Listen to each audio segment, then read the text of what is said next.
Hi hello ಎಲ್ರಿಗೂ ನಮಸ್ಕಾರ. So ಭಾಳ ದಿನಗಳ ಆದಮೇಲೆ ಎಲ್ರಿಗೂ ಒಂದು ಒಳ್ಳೆಯ ವಿಡಿಯೋನ ತೊಗೊಂಬಂದಿದ್ದೀನಿ. ಸೊ ಅದು ಏನಪ್ಪ ಅಂತ ಅಂದರೆ, ನೋಡಿ ಈ ರೀತಿ ಮನೆಯಲ್ಲೇ ನಾವು ಬಾಳೆಹಣ್ಣನ್ನು ತಂದಿರ್ತೀವಿ, ತಿಂತಾ ಇರ್ತೀವಿ ಡೈಲಿ. ಸೊ ಈ ಬಾಳೆಹಣ್ಣನ್ನು ತಂದ ಮೇಲೆ ತಿಂದಾದ್ಮೇಲೆ ಈ ಸಿಪ್ಪೆನ ನಾವು ವೇಸ್ಟ್ ಮಾಡಿ ಚೆಲ್ಲಿಬಿಡ್ತೀವಿ. ಸೊ ಇದು ಎದಕ್ಕೂ ಬರಲ್ಲ ಅಂತಂದ್ಬಿಟ್ಟು ಡಸ್ಟ್ಬಿನ್ಗೆ ಹಾಕ್ತೀವಿ. ಸೊ ಈ ರೀತಿ ಬಾಳೆಹಣ್ಣು ಸಿಪ್ಪೆನ ಯೂಸ್ ಮಾಡಿಕೊಂಡು ಮನಿ ಪ್ಲ್ಯಾಂಟ್ಗಳಿಗೆ ನಾವು ಯಾವ ರೀತಿ ಯೂಸ್ ಮಾಡ್ಬೋದು ಅನ್ನೋದನ್ನು ಇವತ್ತು ನಾನು ವಿಡಿಯೋದಲ್ಲಿ ಹೇಳ್ತಾ ಹೋಗ್ತೀನಿ. ಸೊ ನೋಡಿ, ಈ ಡಬ್ಬದಲ್ಲಿ ನಾನು ಬಾಳೆಹಣ್ಣು ಸಿಪ್ಪೆನೆಲ್ಲನೂ ಸಣ್ಣದಾಗಿ ಕತ್ತರಿಯಿಂದ ಕಟ್ ಮಾಡಿಬಿಟ್ಟು ಈ ರೀತಿ ಹಾಕಿದ್ದೀನಿ. ನೋಡಿ, ಇದು ಫ್ರೆಶ್ ಆಗಿ ಹಾಕಿರೋದು, ಮೇಲ್ಗಡೆದು ಕೆಳಗಡೆದು ಆಲ್ರೆಡಿ ಒಂದು 2-3 ದಿವಸದ ಹಿಂದೆ ಹಾಕಿರೋದು. ಸೊ ಎಲ್ಲನೂ ಕೆಳಗಡೆ ಹೋಗಿದೆ. ಇದರ ಜೊತೆಗೆ ಒಂದು 2 ಲೀಟ್ರ್ ನೀರು, ಹಾಗೆ ಬಾಳೆಹಣ್ಣು ಸಿಪ್ಪಿನ ಈ ರೀತಿ ಸಣ್ಣದಾಗಿ ಕಟ್ ಮಾಡಿಬಿಟ್ಟು ಹಾಕ್ಕೋಬೇಕು. ಈ ರೀತಿ ಮಾಡಿಬಿಟ್ಟು ಇದರ ಜೊತೆಗೆ 1-2 ಲಿಂಬೆಹಣ್ಣಷ್ಟು ಬೆಲ್ಲನ ನಾವು ಹಾಕ್ಕೋಬೇಕು ಈ ಒಂದು ನೀರೊಳಗಡೆ. ಬಾಳೆಹಣ್ಣು ಸಿಪ್ಪೆ, ಒಂದು 2 ಲೀಟ್ರಷ್ಟು ನೀರು, ಹಾಗೆ 1-2 ಲಿಂಬೆಹಣ್ಣು ಅಷ್ಟು ಗಾತ್ರದಷ್ಟು ಬೆಲ್ಲನ, ನೀವು ಯಾವುದು ನಿಮ್ಮ ಮನೇಲಿ ಬೆಲ್ಲ ಇರುತ್ತೆ, ಆರ್ಗ್ಯಾನಿಕ್ ಆಗ್ಬೋದು, ಯಾವುದಾದ್ರೂ ಆಗಿರ್ಬೋದು, ಬೆಲ್ಲನ ಹಾಕಿ ನೋಡಿ. ಈ ರೀತಿ ಸ್ವಲ್ಪ ಬ್ರೌನ್ ಕಲರ್ ಬರ್ತಿರುತ್ತೆ ನಿಮಗೆ ಬೆಲ್ಲ ಹಾಕೋದ್ರಿಂದ. ಇದನ್ನು ಚೆನ್ನಾಗಿ ಮಿಕ್ಸ್ ಮಾಡಿಬಿಟ್ಟು 1 ವಾರ ಬಿಟ್ಬೇಡಿ. ಸೊ 1 ವಾರ ಆದಮೇಲೆ ನೋಡಿ, ಈ ರೀತಿ ಬಾಳೆಹಣ್ಣು ಸಿಪ್ಪೆ ಎಲ್ಲನೂ ಚೆನ್ನಾಗಿ ಅದು ಕೊಳ್ತಿರುತ್ತೆ. ಹಾಗೆ ಇದರಲ್ಲಿ ಒಂದು ರೀತಿಯಾಗಿ ಘಮ ಘಮ ಸ್ಮೆಲ್ ಬರ್ತಾ ಇರುತ್ತೆ. ಯಾಕಪ್ಪ ಅಂತಂದರೆ, ನಾವು ಬೆಲ್ಲ ಹಾಕಿರೋದ್ರಿಂದ ಸ್ವಲ್ಪ ಸ್ಮೆಲ್ಲು, ನಾವು ಸೆಂಟ್ ಹೊಡ್ಕೊಂಡಾಗ ಯಾವ ರೀತಿ ಇರುತ್ತಲ್ಲ ಘಮ ಘಮ, ಆ ರೀತಿ ಸ್ಮೆಲ್ ಬರುತ್ತೆ, ಒಳ್ಳೆ ಸುಗಂಧವಾಗಿರುತ್ತೆ. ಸೊ ಕೆಲವ್ರು ಅನ್ಕೊತಾರೆ ಈ ರೀತಿ ಕೊಳ್ತು ಬಿಡೋದ್ರಿಂದ ಸೊ ಕೆಟ್ಟ ವಾಸನೆ ಬರುತ್ತೆ, ಅದು ಮನೇಲಿ ತಡೆಯೋಕ್ಕಾಗಲ್ಲ ಅಂತ ಅಂತಿರ್ತಾರೆ. ಬಟ್ ಇದನ್ನು ಮಾಡಿ ನೋಡಿ, ನಿಮ್ಗೆ ಚೆನ್ನಾಗಿ ಒಳ್ಳೆ ಘಮ ಘಮ ಅಂತ ಸ್ಮೆಲ್ ಬರುತ್ತೆ. ಬೆಲ್ಲ ಹಾಕೋದ್ರಿಂದ ಅದು ಅಷ್ಟು ಸ್ಮೆಲ್ಲು ಚೆನ್ನಾಗಿಲ್ಲ ಅಂತ ನೀವು ಅನ್ನೋದೇ ಇಲ್ಲ. ಒಳ್ಳೆ ಏನೋ ಸೆಂಟ್ ಹೊಡೆದಿದ್ದಾರೆ ಏನೋ ಗಿಡಕ್ಕೆ ಅಂತ ಅನ್ನಬೇಕು, ಆ ರೀತಿ ಬರುತ್ತೆ. ಸೊ ಒಂದು ಬಾಕ್ಸಿಗೆ ನಾವು 2 ಬಾಕ್ಸ್ ಅಷ್ಟು ನೀರನ್ನು ಈ ಒಂದು ನೀರಿಗೆ ಮಿಕ್ಸ್ನ ಮಾಡ್ಕೋಬೇಕು. ಸೊ ಆವಾಗ ನಮಗೆ ಅದು ಗಿಡಗಳಿಗೆ ಹಾಕೋದಕ್ಕೆ ಒಳ್ಳೆ ಉಪಯೋಗ ಆಗುತ್ತೆ. ಸೊ ಇದೊಂದು ಮೆಜರ್ಮೆಂಟು ಅಷ್ಟೇ, ಅಂದಾಜು. ನೀವು ಜಾಸ್ತಿನೂ ಹಾಕ್ಕೋಬೋದು, ಕಮ್ಮಿ ಹಾಕಿದರೆ ಸಾಕು. ಏನು ನೀವು 1 ಲೀಟ್ರ್ ಮಾಡಿಕೊಂಡ್ರೆ ಅದಕ್ಕೆ 2 ಲೀಟ್ರು ಎಕ್ಸ್ಟ್ರಾ ನೀರನ್ನು ಸೇರಿಸ್ಕೊಳ್ಳಿ. ಇಲ್ಲಿ ನಾನು 1 ಬಾಕ್ಸ್ ಮಾಡಿರೋದ್ರಿಂದ 2 ಬಾಕ್ಸಷ್ಟು ನೀರನ್ನ ಹಾಕಿಬಿಟ್ಟು ಮಿಕ್ಸ್ ಮಾಡ್ಕೊತಾ ಇದ್ದೀನಿ. ಸೊ ಇದನ್ನು ಚೆನ್ನಾಗಿ ಮಿಕ್ಸ್ ಮಾಡಬೇಕು. ಇದನ್ನು 1 ವಾರ ನಾವು ಚೆನ್ನಾಗಿ ಕೊಳೆಯೋಕ್ಕೆ ಬಿಟ್ಟಿರೋದ್ರಿಂದ ಬಾಳೆಹಣ್ಣು ಚೆನ್ನಾಗಿ ಸಿಪ್ಪೆ ನೆಂದಿರುತ್ತೆ. ಅದರ ಪೌಷ್ಟಿಕಾಂಶ, ವಿಟಮಿನ್ನು, ಪ್ರೋಟೀನ್, ಐರನ್ ಎಲ್ಲನೂ ಚೆನ್ನಾಗಿ ಆ ನೀರಿಗೆ ಬಿಟ್ಟಿರುತ್ತೆ. ಅದರ ಜೊತೆಗೆ ಬೆಲ್ಲದ ಒಂದು ಕೂಡ ಕಾಂಬಿನೇಷನ್ನಲ್ಲಿ ಆಗಿರುತ್ತೆ. ಹಾಗೆ ಇದರ ಜೊತೆಗೆ ನಾನು ನೀಮ್ ಪೌಡ್ರನ್ನು ಹಾಕ್ತಾಯಿದ್ದೀನಿ. ನೀಮ್ ಪೌಡ್ರು ನಿಮಗೆ ಆನ್ಲೈನಲ್ಲಿ ಎಲ್ಲಿ ಬೇಕಾದರೂ ಸಿಗುತ್ತೆ.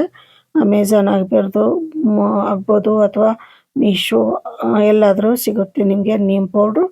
ಸೊ ನೀವು ಅದನ್ನು ತೊಗೋಬೋದು, ಅಥವಾ ನಿಮ್ಮ ಮನೆ ಮುಂದೆ ಏನಾದರೂ ಆ ಥರದಲ್ಲಿ ಬೇವಿನ ಮರ ಇದ್ದರೆ ಆ ಸೊಪ್ಪನ್ನ ಹರ್ಕೊಂಬಂದು ಬಿಸಿಲಲ್ಲಿ ಒಣಗಿಸಿ ಅದನ್ನು ಪೌಡ್ರು ಮಾಡಿ ಕೂಡ ನೀವು ಇಟ್ಕೋಬೋದು. ಅಥವಾ ಹಸಿದು ಮಿಕ್ಸಿ ಮಾಡಿಬಿಟ್ಟು ನೀರಲ್ಲಿ ಹಾಕಿಬಿಟ್ಟು ಮಿಕ್ಸ್ ಮಾಡಿ ಗಿಡಗಳಿಗೆ ಹಾಕೋದ್ರಿಂದ ಗಿಡಕ್ಕೆ ಫಂಗಸ್ ಅಥವಾ ರೋಗ ಹತ್ತೋದು ಕಮ್ಮಿ ಆಗುತ್ತೆ, ಹುಳ ಹತ್ತೋದು ಕಮ್ಮಿ ಆಗುತ್ತೆ. ಹೀಗಾಗಿ ನಾನು ಸ್ವಲ್ಪ ನೀಮ್ ಪೌಡ್ರನ್ನು ಕೂಡ ಈ ನೀರಿನ ಜೊತೆಗೆ ಮಿಕ್ಸ್ ಮಾಡ್ಕೊತಾ ಇದ್ದೀನಿ. ಏಕೆಂದರೆ ಮನಿ ಪ್ಲ್ಯಾಂಟ್ಗಳಿಗೆ ಸ್ವಲ್ಪ ವಿಶೇಷವಾಗಿ ಆರೈಕೆ ಬೇಕು. ಅದಕ್ಕೆ ಇಂಡೋರ್ ಆಗಿರ್ಬೋದು ಅಥವಾ ಔಟ್ಡೋರ್ ಆಗಿರ್ಬೋದು. ನಾರ್ಮಲ್ಲಾಗಿ ನಾವು ನೆಲಕ್ಕೆ ಮಣ್ಣಲ್ಲಿ ಹಾಸಿದಾಗ ಸೊ ಅದಕ್ಕೇನು ಜಾಸ್ತಿ ಕಾಳಜಿ ಬೇಕಾಗಿರಲ್ಲ. ಏಕೆಂದರೆ ನಾವು ಏನು ತರಕಾರಿ, ಹಣ್ಣು, ಹಂಪಲು, ಸಿಪ್ಪೆ ಏನಿದೆಯೋ ಅದೆಲ್ಲ ಗಿಡದ ಹತ್ರ ಹಾಕ್ಬಿಟ್ಟು ನೀರು ಹಾಕಿದರೆ ಸಾಕು, ಅಲ್ಲೇ ತಂತಾನೆ ಗೊಬ್ಬರ ಆಗ್ತಾ ಇರುತ್ತೆ. ಸೊ ನಾವು ಪಾಟಲ್ಲಿ ಹಾಕಿದ್ದೀವಿ ಅಂದಾಗ ಸ್ವಲ್ಪ ವಿಶೇಷವಾಗಿ ಈ ರೀತಿ ರೆಡಿ ಮಾಡಿಕೊಂಡು ನಾವು ಪಾಟಲ್ಲಿ ಇರುವಂಥ ಗಿಡಗಳಿಗೆ ಈ ರೀತಿ ಆರೈಕೆ ಮಾಡಿದಾಗ ಪಾಟಲ್ಲಿ ಗಿಡಗಳು ಚೆನ್ನಾಗಿ ಚಿಗುರೋದಕ್ಕೆ ಸಾಧ್ಯ ಆಗುತ್ತೆ. ಸೊ ಚಿಗುರಿದ್ದನ್ನು ನಾನು ಎಲ್ಲನೂ ಕಟ್ ಮಾಡಿದ್ದೀನಿ. ಸೊ ಹೂವು ಎಲ್ಲಿ ಬಿಡ್ತಾ ಇದ್ದಿಲ್ಲ ಅಲ್ಲಿ ಮಾತ್ರ ಬಿಟ್ಟಿದ್ದೀನಿ. ನೋಡಿ ಇವೆಲ್ಲವೂ ನಾನು ಆನ್ಲೈನಲ್ಲಿ ತರಿಸಿದ್ದು. ಇದು ಅಲೋವೆರಾ ಜೆಲ್ಲು ನಾನು 1 ವರ್ಷ ಆಗಿತ್ತು, ಸಿಗುತ್ತಾನೆ ಇರಲಿಲ್ಲ.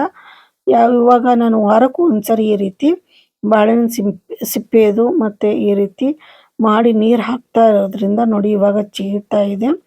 ಈ ರೀತಿ ಅಲೋವೆರಾ ಜೆಲ್ಲು ಚೆನ್ನಾಗಿ ಹಸಿರು ಗ್ರೀನಾಗಿ ಬರ್ತಾ ಇದೆ. ಸೊ ಈ ರೀತಿ ನೀವು ನೀರು ಹಾಕೋದ್ರಿಂದ ಗಿಡಕ್ಕೆ ಒಳ್ಳೆ ಗೊಬ್ಬರ ಆಗುತ್ತೆ, ಒಳ್ಳೆ ಪ್ರೋಟೀನ್ ಗಿಡಕ್ಕೆ ಸಿಗುತ್ತೆ. ಸೊ ಈ ನೀರನ್ನು ನೀವು ಹಾಕೋಕ್ಕಿಂತ ಮುಂಚೆನೇ ಗಿಡಗಳಿಗೆ 1-2 ದಿವಸ ನೀರನ್ನ ಹಾಕೋಕ್ಕೆ ಹೋಗಬೇಡಿ. ಸೊ ಡ್ರೈಯಲ್ಲಿ ಇರಲಿ ಮಣ್ಣು. ಸೊ ಆವಾಗ ಡ್ರೈ ಇದ್ದಾಗ ಏನಾಗುತ್ತೆ ಅಂದರೆ ಈ ರೀತಿ ನಾವು ನೀರನ್ನ ಹಾಕಿದಾಗ ಚೆನ್ನಾಗಿ ಆ ಗಿಡ ಬೇರಿಗೆ ಎಲ್ಲನೂ ಈ ಪ್ರೋಟೀನ್ ಇರುವಂಥ ನೀರು ಚೆನ್ನಾಗಿ ಹೀರುತ್ತೆ ಆವಾಗ.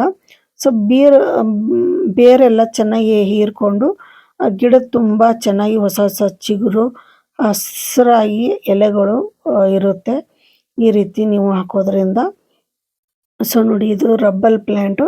ಸೊ ಇದಕ್ಕೂ ಕೂಡ ನಾನು ಹಾಕ್ತಾ ಇರ್ತೀನಿ. ಇದು ಲಿಲ್ಲಿ ಪ್ಲ್ಯಾಂಟು.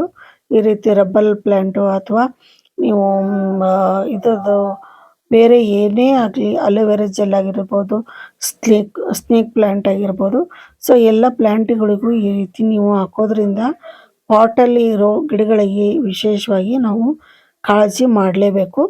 ಇದರ ಜೊತೆಗೆ ನೀವು ಡೈಲಿ ಅಂತೂ ಅನ್ನ ತೊಳಿತಾ ಇರ್ತೀರ, ಅಕ್ಕಿನ ತೊಳೆದಿದ್ದ ನೀರು ಅಥವಾ ಬೇಳೆ ತೊಳೆದಿದ್ದ ನೀರು, ಹೆಸರು ಬೇಳೆ ತೊಳೆದಿದ್ದ ನೀರನ್ನು ವೇಸ್ಟ್ ಮಾಡಿ ಸಿಂಕಲ್ಲಿ ಚೆಲ್ಲೋದಕ್ಕಿಂತ ನೀವು ಈ ರೀತಿ ಪಾಟಲ್ಲಿ ಇರುವಂಥ ಗಿಡಗಳಿಗೆ ಹಾಕ್ತಾ ಬಂದರೆ ಗಿಡಗಳು ಚೆನ್ನಾಗಿ ಚಿಗುರೋಕ್ಕೆ ಶುರು ಮಾಡುತ್ತೆ.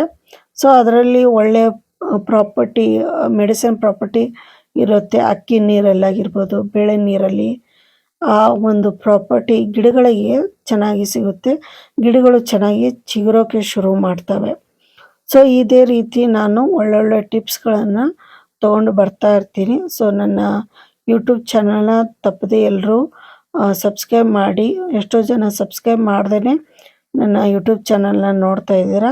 ಸೊ ದಯವಿಟ್ಟು ನನ್ನ ಯೂಟ್ಯೂಬ್ ಚಾನಲ್ನ ಸಬ್ಸ್ಕ್ರೈಬ್ ಮಾಡಿ, ಹಾಗೆ ಬೆಲ್ ಐಕನ್ನ ಪ್ರೆಸ್ ಮಾಡಿ. ಪ್ರತಿಯೊಂದು ವಿಡಿಯೋನ ನೀವು ನೋಡ್ಬೋದು. ಹಾಕಿದ ತಕ್ಷಣ ನಿಮಗೆ ನೋಟಿಫಿಕೇಷನ್ ಬರುತ್ತೆ.